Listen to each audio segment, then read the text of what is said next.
Niabot na ang gikan og Manila nagdala og rebisco nagpanglawog dayto sa manok og di ana manglawog na dayon sa manok.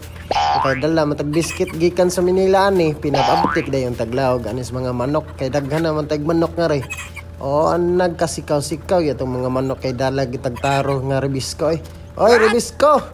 Daghan kayong salamat sa sponsor ha. Pero sulod ani pasaw dayto ka. Hindi ka na itong tubig kay butangan na itong tubig na itong mga manok. Uhawon gini.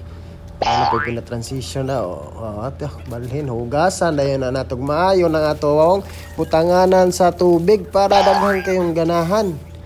Ay ganahan ang manok mo inom day kay init man kay ganina. So mo na itong lingaw diri sa farm. Mamuntang na yung buntag sa'yo. Manglawog dayon ta. Magdala tag rebisco. Gasan na yung maayo na ito ang tubig karon. Hinlo na yung inom nila. Butang dayon na dito.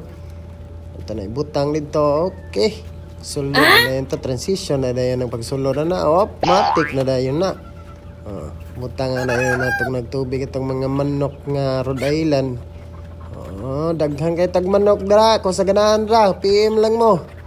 No, kung manatawag pang lawog, daghang salamat. Uli na ta, dag rebisco.